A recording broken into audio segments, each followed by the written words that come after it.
수요 말씀 기도 2025년 6월 18일입니다. 한국교회 트렌드 2025 8과 시니어 미니스트리 제 세 번째 시간입니다. 다음에 네 번째 시간으로 시니어 미니스트리 공부는 마치도록 하겠습니다.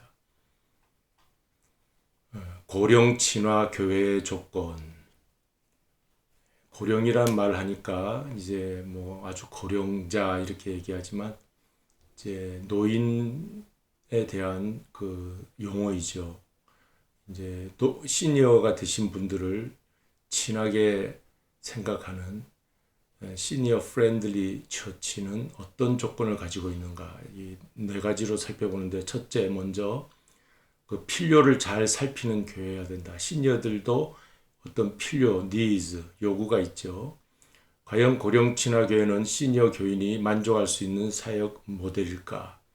그러니까 시니어 교인들이 65세 이후 70세, 80세 이런 시니어 교인들이 고령 친화 교회를 이렇게 만족할 수 있을까 하는 겁니다. 시니어 교인이 만족할 만한 고령 친화 교회로 가기 위해 무엇을 고려해야 할까? 그 해답은 시니어의 목소리에 귀를 기울이고 그들의 필요를 잘 살피는 데 있다 그랬습니다.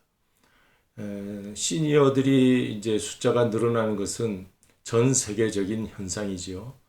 그래서 우리 교회도 젊은이들, 어린아이들 출산율이 이제 줄어들면서 주일학교도 사라지고 노인 인구가 많아지고 있습니다. 교회도 노인 신자들이 많아지고 있습니다. 그래서 그 노인 친화 교회가 되려면 그 시니어들의 목소리에 귀를 기울여야 된다. 그리고 그들은 어떤 요구를 하고 있는가. 욕구라고 하죠. 필요, needs라고 그럽니다. 교회가 고령 친화로 나아갈 때 시니어 교인들의 교회 만족도가 향상될 수 있다고 합니다. 60대, 70대 고령 친화 적합도가 60대, 70대가 생각할 때 73점, 72점으로 현 교회를 그렇게 점수를 준다고 해요. 100점에서 80점, 90점이면 많이 주는 거죠. 근데 70점이면 평균적으로 주는 것 같아요. 60점이나 50점은 이제 아주 만족도가 떨어지는 그런 것이 되겠습니다. 73점, 72점이라는 것은 평균 정도, 어느 정도 괜찮다 하는 정도의 점수라고 할 수가 있겠습니다. 80대 이상은 교회가 고령 친화이냐, 어떻게 생각하냐, 적합하냐 할 때 78점. 외려 이 80대는 점수를 많이 줬어요. 60대, 70대는 아직 이제 역량이 많고 능력이 있죠. 그러니까 점수가 교회가 우리 고령 친화가 아닌 것 같아 하는 생각이 있는데 80대 이상은 이제 역량이 많이 떨어졌죠. 능력도 제한되고. 근데 그분들은 교회 출석하면서 그래도 점수를 후하게 주고 있는 것 같습니다. 활동적 노화 플랫폼이 되는 교회가 된다. 두 번째는 제목이 고령 친화 교회 조건 아닙니까? 이제 첫째가 시니어 필요를 잘 살피는 교회가 되어야 되고, 둘째는 활동적 노화, 액티브 에이지, 액티브 시니어죠. 노인들이 아주 요즘은 액티브한 에이징을 가지고 있어요. 활동적인 나이를 가지고 있어요. 그래서 그들이 편안하게 활동을 할 수 있는 플랫폼, 어떤 바탕, 어떤 그 무대를 만들어주는 교회가 되어야 된다는 것이죠. 플랫폼이 되는 교회. 고령에도 꺾이지 않는 봉사 욕구가 있다는 겁니다. 그것이 최고의 봉사 자원이다. 성가대도 보면 80 이렇게 나이 드신 분들이 가끔 서 있는 걸 보게 돼요. 40대, 50대만 성가대원들에 섞여 있는 것이 아니라 70대, 80대 그분들이 오래전부터 40년, 50년 동안 봉사를 하면서 성가대에 서왔던 분들이죠. 그런데 나이가 있다고 해서 성가대원을 서지 않게 한다면 그는 자원이 안 되는 거죠.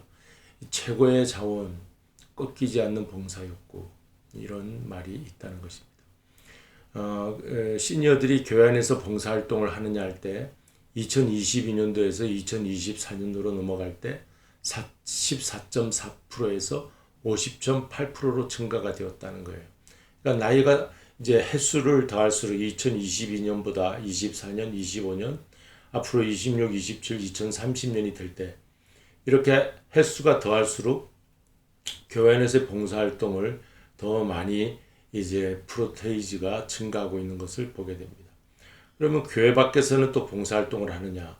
26%에서 35%로 증가하고 있다는 것입니다. 이렇게 계속 봉사활동을 증가하고 있다는 것을 이제 이 데이터가 보여주고 있죠. 그래서 시니어들은 건강이 허락하는 한 교회 사역에 참여하고자 하는 의향을 가지고 있다.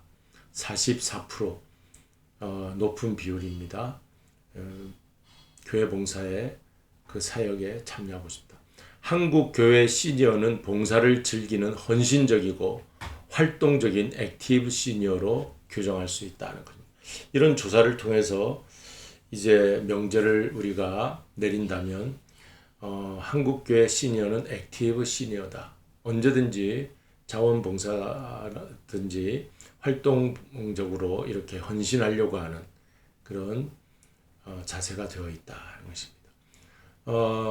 고령 친화 교회 조건 세 번째는 연령 통합을 지향하는 교회가 되어야 된다. 연령을 통합해야 된다. 이 연령 통합이란 말은 연령주의에 대한 반하는 말입니다. 반대되는 말. 에이지즘이라고 하는 연령주의는 고령 친화 교회로 가는 길을 막는 것이 연령주의라고 하는데, 연령주의라는 것은 나이가 이제 70이 되고 80이 되면 사역을 그만두라, 이렇게 물러서라 하는 것을 연령주의라고 그럽니다. 연령차별이라는 다른 말이죠. 나이 들었으니까 차별한다는 거예요. 더 이상 일하지 말라, 연령 때문에. 이러한 연령주의는 단지 나이 때문에 차별과 불이익 당하는 것을 말합니다. 세계보건기구는 이 연령주의를 편견, 차별, 고정관념이라고 불렀습니다. 활동적 노화의 치명적 위협으로 간주하였습니다. 그러니까 이 전 세계적으로 우리가 이제 지난주, 지지난주에도 우리가 공부하면서 배웠듯이 이제 액티브한 시니어들이 많아지는데 나이 때문에 저들을 가만 그대로 계시라 할 수가 없다는 거죠. 세계보건기구도 이제 나서서 고령 친화 도시도 만들고 지역 사회도 만들고 그러는 것을 보게 될 때 오늘 기독교계에서는 고령 친화 교회를 만들어야 되겠다는 것이 시대적인 요구이라는 것입니다. 트렌드라는 것이죠. 지금 한국교회 트렌드를 공부하고 있지 않습니까? 그러니까 우리 교회 로고스 교회 같은 경우도 60, 70, 80대 이제 시니어들이 계시는데 이 교회가 이러다가 이제 시니어들만 남겠구나 하는 이 부정적인 생각보다는 한국 교회 트렌드가 미국이나 전 세계적인 교회 트렌드가 이렇게 고령화로 가고 있구나, 이런 것을 보게 된다는 것이죠. 물론 젊은이들 모임도 활성화돼야 되지만 노인들 모임도 활성화돼야 된다 하는 것이 트렌드입니다. 연령주의는 사회적 제도나 정책에서 노인을 기피하고 노인을 배제함으로써 시니어들의 사회적 고립을 경험하게 한다. 이게 이제 사회학에서 나온 얘기예요. 사회에서도 이렇게 연령주의라는 것은 오늘날 이 시대에 어울리지 않는 그런 사고방식이다 얘기합니다. 그런데 교회가 나서서 교회에서부터 70, 80 되신 노인분들은 뭐 의결기관에서 배제한다든지 그리고 뭐 사역에서 뺀다든지 그러면 고령 친화 교회가 될 수가 없는 거죠. 그런데 팔로마 교회입니까? 팔로마 교회도 우리 서명석 목사님 목회하고 있는데 거기에서 이제 은퇴가 다 되셨죠. 그런데 거기도 노인분들이 많다고 합니다. 노인분들이 많은데 이제 새로 목사님을 구하고 있는데 거기도 이제 젊은이들이 오기는 하지만 이런 어려움들이 있다고 하는 것을 이번 교협에 갔을 때 일하시는 분들이 보니까 거의 70, 80 되신 권사님들도 많이 나와서 일하는 것을 봤어요. 그러니까 그분들도 이제 앞장서서 일하고 있는 그런 교회들이 생기는 거죠. 그리고 40대, 50대 이 젊은 분들이 왜 안 보이나 하니까 그분들은 그 직장이 있고 다른 또 활동이 있어서 일이 나타나지 못하고 있는 그런 것을 보게 됩니다. 연령 통합, 세대 통합, 에이지 인테그레이션이라고 하는 연령 통합은 다양한 연령 간 소통과 교류가 활발한 것을 말합니다. 그러니까 앞으로 지향해야 될 교회는 연령 통합을 해야 되는 거죠. 10대, 20대, 30대, 60대, 70대, 80대가 서로 세대 간 장벽 무너뜨리고 연령에 따른 불이익을 줄어들게 하면서 옛날에는 장년부가 이제 대세이다 보니까 청소년들이 역차별을 당했어요. 그러니까 지금은 이제 젊은이들 30대, 40대가 이제 교회 주도가 되다 보니까 70대, 80대가 역차별을 당하고 있어요. 그러면 안 되는 거죠. 그래서 연령 통합이 이루어져야 된다. 그게 고령 친화 교회 세 번째 조건이 되겠습니다. 지나가는 그 그래프를 보면은 고령 교인이 교회 바라는 희망 사항이 같은 나이대 교인들과 교제하고 소그룹 활동을 했으면 좋겠다는 것이 계속 이렇게 요구사항이 많아지고 있어요. 47%에서 54%로 2022년도고 2024년도 계속해서 많아지고 있어요. 목회자의 관심과 연락이 더 늘어나면 좋겠다. 그 다음에 직분 은퇴 후 교회 역할 변화에 대한 인식하니까 나는 교회에서 은퇴했더라도 여전히 교회 정책 결정에 참여하고 싶다. 이렇게 참여하고 싶다고 합니다.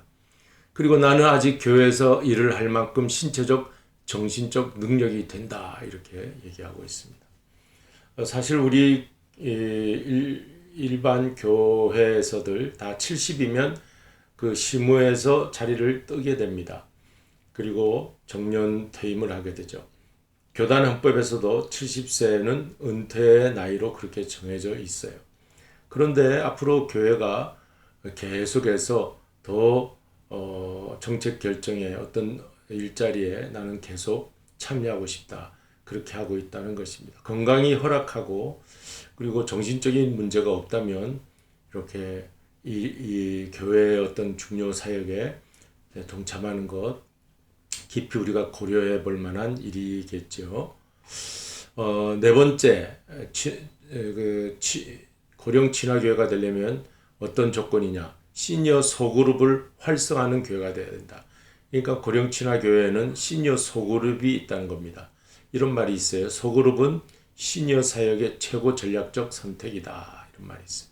소그룹은 시니어 사역의 최고 전략적 선택이다. 그러니까 교회 작은 소그룹이 많을수록 옛날 교회들은 구역이라고 그러죠. 구역, 가정교회, 구역 뭐 이렇게 얘기했는데 사실 이 셀 그룹이 많을수록 좋습니다. 셀 미니스트리.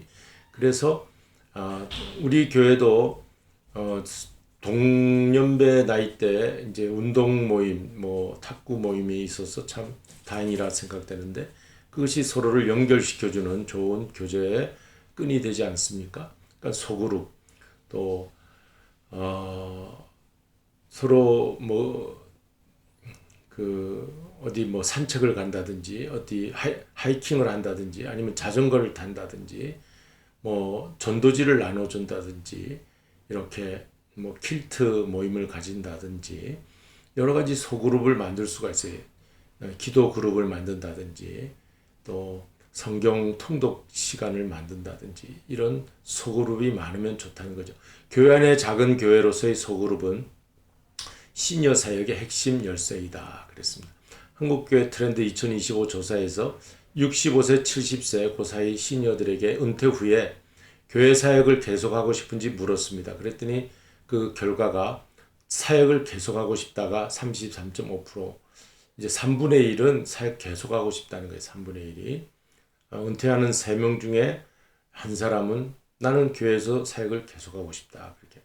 사례를 보면 시니어 교회로 출발한 미국 교회가 있어요. 시니어 교회로.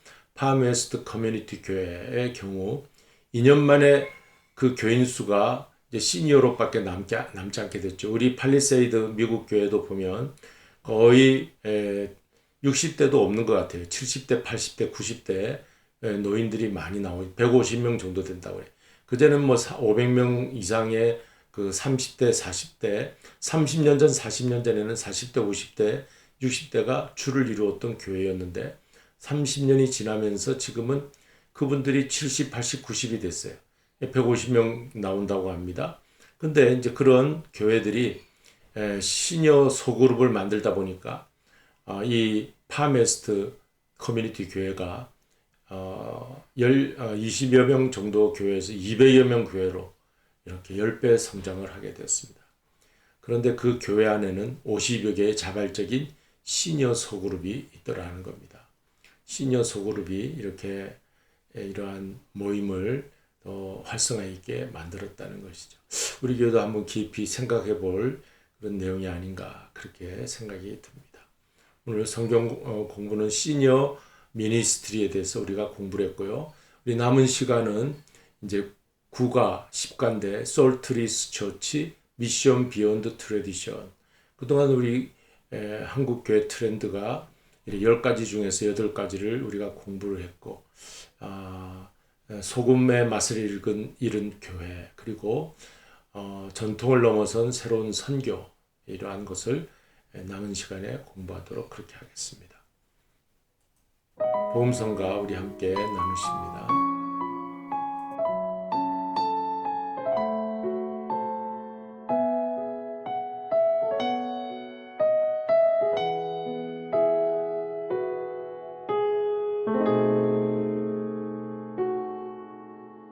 이 세상을 살아가는 동안에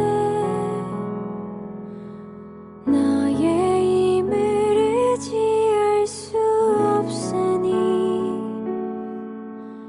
기도하고 낙심하지 말 것은 주께서 참 소망이 되심이라. 주의 길을 걸어가는 동안에 세상의 것 의지할 수 없으니 감사하고 낙심하지 말 것은 주께서 참 기쁨이 되심이라.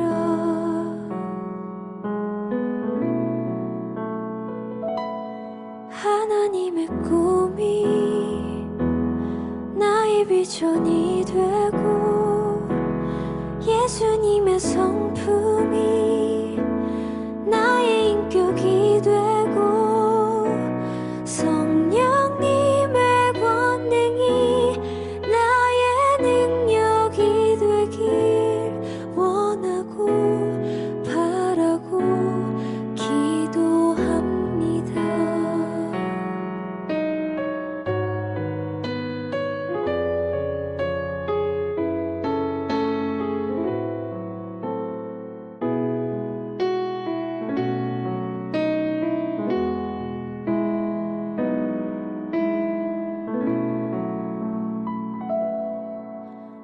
이 세상을 살아가는 동안에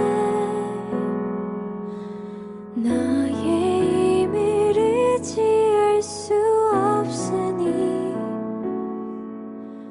기도하고 낙심하지 말 것은 주께서 참 소망이 되심이라.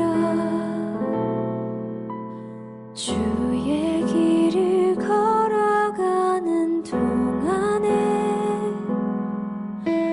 세상의 것 의지할 수 없으니 감사하고 낙심하지 말 것은 주께서 참 기쁨이 되심이라.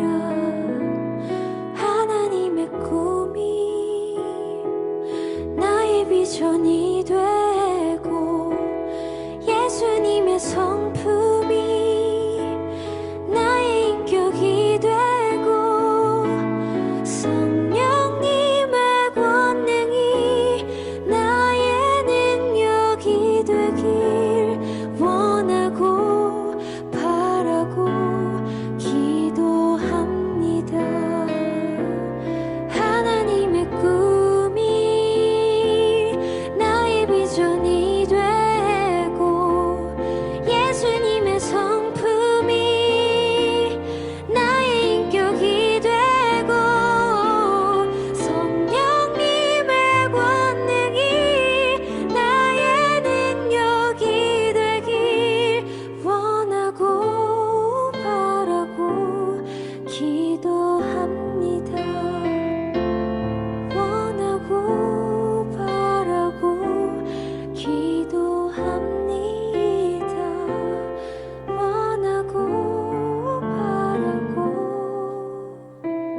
네, 주님 가르친 기도로 마치겠습니다. 하늘에 계신 우리 아버지여, 이름이 거룩히 여김을 받으시오며 나라의 임하옵시며 뜻이 하늘에서 이룬 것 같이 땅에서도 이루어지이다. 오늘날 우리에게 일용할 양식을 주옵시고 우리가 우리에게 죄 지은 자를 사하여 준 것 같이 우리 죄를 사하여 주옵시고 우리를 시험에 들게 하지 마옵시며 다만 악에서 구하옵소서. 대개 나라와 권세와 영광이 아버지께 영원히 있사옵나이다. 아멘.